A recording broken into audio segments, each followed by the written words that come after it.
Hey there, welcome to the DFS Build NBA edition. We are winding down, my friends. The Western Conference Finals has wrapped up. Eastern Conference Finals, I believe, will wrap up tonight. We got the Knicks and Pacers in Game 5. The Pacers are up 3-1 in the series. Been a really good series, honestly. I think these teams are pretty evenly matched.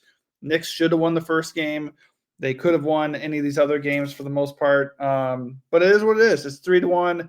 Cat's now injured. Who knows if he's going to play? He's questionable. I would assume he does, but you just don't know. But yeah, it's going to be interesting. I do think the series is going to end, though. I just think this is the NBA does this in the playoffs. It just kind of I don't think it's rigged or anything, but I just do think with the other series ending, it just doesn't make sense from a flow perspective that this series is going to continue. If you want to bet against that, you can. Nothing wrong with that. Obviously, it would be nice to get a really good game and to see this series extended. I just don't think it's going to happen. I've been right about the game flows and kind of the pool of players I've been on lately in these showdown games. 2 nights ago with the Pacers Knicks series, I was all over Halliburton as one of my top tier captains. And then I was on a couple of value guys. I was off of Mathurin, of course, in 9 minutes or something, or 12 minutes. Is not a big role. He scored 20 real points, so that was annoying. But I did have Halliburton quite a bit. Just to not have him in captain enough for me personally. Hopefully you did. Yesterday, we were on a couple things. I wanted to get off of Jalen Williams. He was fine, but he was not like he was the other game, which I did not think he was going to do. I was on Chet, who at 22-7, so that was a nice captain who was unowned. And then I was very much off of Nickeil Alexander-Walker at 50% ownership. And naturally, a night after or a day after playing, or 2 days after just crushing off the bench, he had 0 real points. So that was great. If you followed my advice, kept SGA up top, either in captain or just in your flex, captained Chet and got off a Nah, that should have gotten you in a good position. Really depends on how many lineups you play and what else you do in your lineups. But hopefully going through this and talking about the plays and the situations helps you. If it does, please hit the like button. That helps me. And also subscribe to the channel. That also helps me. And it helps you get alerted to other videos that we do. We also cover NFL. Sometimes we'll do UFL. We'll get into WNBA when the NBA season wraps up here. And we'll do more MLB videos as well. If you want to skip the videos and just want advice and or picks, in particular with MLB picks and stacks, you can head over to our Patreon, just $5.99 a month, to get access to everything we hand out and our advice, plus our Discord. All that is included. Everything we do, just $5.99. All right, let's get into it here. So the way I do the Showdown Slate videos, I kind of look at the captain spot mostly and kind of break away from there. I'll refresh this real quick. Right now, there's no ownership up, but I don't have time to do a video later. So I'm just going to talk about it now, and maybe the ownership will update here. No, there's no ownership. That's just the way it goes sometimes. I can tell you based off of projections, though, that let's go back to the captain spot here, that the top captains are going to be Brunson and Halliburton. Halliburton's coming off a massive game, 84 fantasy points. So definitely you needed him in the captain. And I did not have him in the captain everywhere. So that was a bummer. But he was awesome. I was saying, that with this with the series shifting to Indiana, he was going to pop off in front of the home crowd at some point. And surely enough, he did that. Now, the series is shifting back to New York today. So it's possible, especially given how well the Knicks have played as far as being in all these games for the most part, it's certainly possible we could get a massive Brunson game, or if Cat plays, he could just wake up and just be really, really good. It's really annoying that he has not taken more advantage of this series because the soft spot for the Pacers continues to be down low. And he just hasn't. He's been okay at times. He's a spike game, I think. He had one really good game in the series. He has 60 fantasy points back in game 1. And then, they kind of figured him out. He's been struggling for positioning routinely. It's just really hard to watch. But he just, throughout the playoffs, he's just been kind of majorly second fiddle to Jalen Brunson. Not really, not really hitting across the board, just not dominating. And that's what he's supposed to be doing. And that's what he did during the regular season. So frustrating to see. If Cat suddenly turns it on here, Knicks can win this game and perhaps pull back in the series. I wouldn't put it completely out of the realm of possibility of them making a run and coming back from 3-1. It just seems at this point like it's unlikely.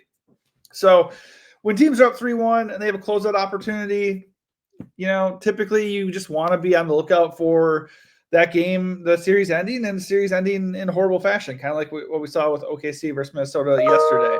So I do not think that's something we should ignore.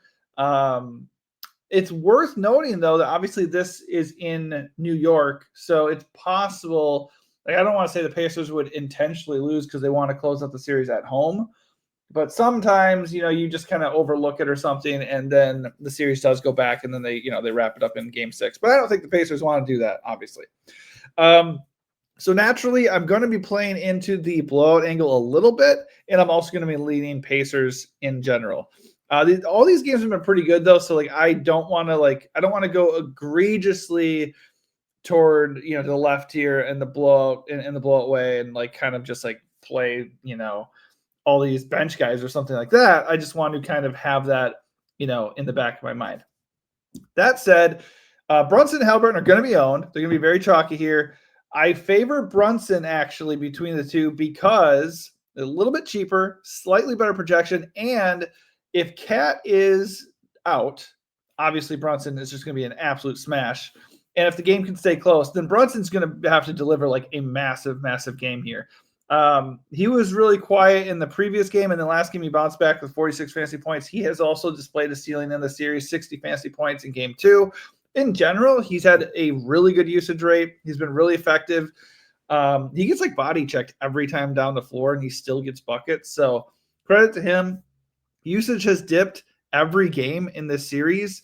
But if Cat is going to be out or limited or just not himself at all, I'm anticipating Brunson to have to carry a massive load here. I would not be shocked for that usage to jump way back up, closer to 40% or something. So I don't love playing chalky captains. If you watch my videos, the big thing for me on Showdown, no matter what kind of Showdown slate you play, is to find somebody else who is capable of kind of either opening up my flex roster completely so I can load it up, or somebody who's actually capable of matching the other guys that we would put in the captain. That said, I like Brunson the captain today, and I also like Haliburton the captain. Do not mind doing either of them at all. I think I'm going to still look for opportunities to gain leverage on that ownership a little bit. So if Cat is in at 15.6K, I think Cat is obviously a really good way to do that. If all the focus is on Brunson and Haliburton, Cat just by default is probably going to get maybe 10 to 15% ownership tops, if not less. The other slate, Aaron Nesmith, was only 8.1K, so he got a lot of attention in the captain, and rightfully so. But I was kind of saying the price is nice, but if Aaron Nesmith is going to be, almost 30% owned in the captain, that's a big no way for me. I don't want to do that. So I pivoted to Andrew Nembhard. I don't think he really did that well, so that didn't really work out. Plus Haliburton was God mode. Yeah, it didn't work out. But Nesmith didn't break the slate either. So if you captain Nesmith and didn't captain Haliburton, I don't know how much better you're going to be doing. So anyways, I like Brunson, Haliburton, but Cat is the guy I'll have on my radar. And I think the Q tag might actually dip his ownership even more. If you look at the projection, he is not far off from Brunson and Haliburton. The matchup is still there. The ceiling and role is still there. So I am definitely going to be overweight on Cat if he's in. If Cat is out, then we can look at Mitchell Robinson. Mitchell Robinson's a good play anyways. At 8.1K, do I really want to pay for Mitchell Robinson there at the captain if Cat is in? No, I do not. But if Cat is out, Mitchell Robinson's going to be starting anyways. So he would stay in. And then also we could get Josh Hart back in the lineup or possibly even a Precious Achiuwa sighting. So if those things happen, or maybe Mitchell Robinson would take over the 5 and maybe Miles McBride would get in the lineup, we just have to look and see what happens. If Cat is indeed out, Brunson gets major spike, Mitchell Robinson gets major spike, and then whoever else comes into the starting lineup is going to look a lot better. We don't have that news yet, and I don't think it really matters because I think Towns is probably going to play. It's a playoff game, season's on the line. I would say it's a decent bet that he'll play. Elsewhere, Mikal Bridges, OG and a newbie, Josh Hart, they're all kind of the same play. We don't have ownership yet. I'll just refresh kind of as we go so we can maybe get the ownership. A little surprised at almost 10 o'clock we don't have any for a Showdown slate. So we're probably not going to get it. But those guys are all kind of the same guy. I'm just going to play the ownership game there. If a lot of people are flocking to OG, whether it be the flex or the captain, I will just go, play I'll play one of the guys that is going to be just kind of overlooked here. So in the captain right now, they kind of are all the same price. Like obviously Josh Hart coming off the bench. It's not super appealing. He's still getting the run. He's not really necessarily a high usage guy in general anyways. I just don't think he's going to offer the same ceiling he did before. And he's not going to offer the ceiling potential that OG and Mikal Bridges could as just more natural scorers. But all these guys just feel kind of the same. Like OG picked it up last game. He just looks like he's good for like one good game each series, apparently. So with him heating up last game, I think these guys are kind of like revolving door. Like they none of them kind of crush at the same time. They just take turns. So I would look at Mikal Bridges or Josh Hart with a lean towards Mikal Bridges and just try to factor in ownership a little bit before you make that decision. Andrew Nembhard and Aaron Nesmith are not that far off from these guys.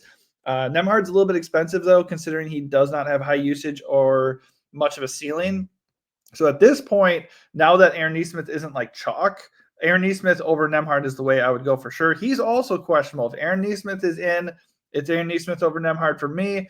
And if the ownership is like egregiously leaning towards the Knicks guys, I would look at Aaron Nesmith over some of those mid-range Knicks guys as well. If Aaron Nesmith is out, then we get into a situation where we could certainly look at TJ McConnell in the captain. We could look at Benedict Mathurin in the captain. And of course, Andrew Nembhard would get a major boost as well. As it stands, though, I'm expecting Nesmith to play, and I'm going Nesmith over Nembhard, and that naturally makes McConnell and Mathurin just like totally shots in the dark. Much like the case was with Naw the other day, I'm not biting on the Mathurin thing. We don't have ownership, but at 5.4K in the captain, I would imagine he's going to have some ownership in the flex for sure after popping off last game. I'm not chasing that. I'd rather play TJ McConnell. I feel like his minutes are a little bit more secure. I'd rather play Obi Toppin. I think price and recency bias will factor into those guys being a little bit overlooked by comparison. And you also have Ben Shepherd, DeLon Wright, Landry Shamet, Tony Bradley. Like these guys are all getting a sprinkling of minutes. I suppose based on what happens with Cat or Nesmith, like maybe some of those guys get a little bit more run and they pan out. If the game blows out, that is where I'd start to get really interested in, Shamet, Wright, Shepherd, Bradley. So you can still sprinkle those guys in. I would imagine still, even though they're all getting like 5 to 10 minutes, that the flex ownership is not going to be insane. I was kind of saying this yesterday about like Shannon for Minnesota. He ended up doing great. So if you thought the game was going to blow out, like you don't have to captain Shannon, but you could have had like more Shannon than everybody else, in your flex spot. And then if he's like 11% and you have him at like 40% across all your lineups, that there's edge there. So that is probably where I'm going right now. As far as overall on the slate, we just need news first. Like we don't have any news yet, so we can't make any definitive stances. I don't want to overlook Miles Turner or Pascal Siakam either. Solid prices, solid overlooked captains. I think they're very interesting too. But right now, like if Cat is in, I really like Cat. I think if the Knicks are going to do anything and actually win this game, Cat's going to have a huge game.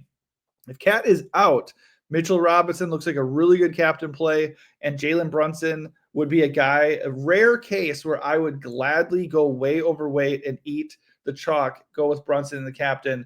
And then, I do not mind running back chalky Halliburton in the flex. Like Halliburton, I don't think he's going to misstep as this series goes if it continues to go. Just another massive game for him here. I think he's going to be huge. You're just like really playing with fire when it comes to like Siakam and Turner and all these like, second tier Knicks guys. Like I would just look at the ownership and go off of that. Cause right now as it stands, none of them are priorities. Siakam through Hart, they're all like 29 to 34 projection. Nobody really stands out. But based off of like price and ceiling, I think in that grouping, Siakam, Turner, Mikal Bridges, OG, and Hart, I think the one that's really interesting is going to be Miles Turner, just because we know you can go and have a block party. We know you can get a double-double. We know you can hit threes. So at 12K, if he's not owned, he does look like a solid, interesting GPP target as well. All right, that is going to do it for me, just because I don't want to get into like all these hypotheticals until we have like official news.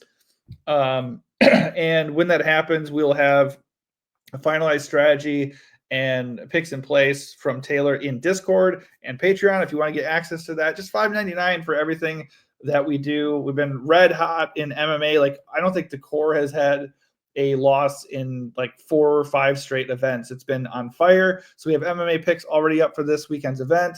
We'll have UFL picks up for week 10 here. And then we're doing WNBA core and, of course, MLB. Tiny 4-game main slate today, but there's still pitcher picks and stacks up and ready to rock. All right, thanks for watching, and hopefully this helps you out. If it does, hit the like button and subscribe. And good luck tonight.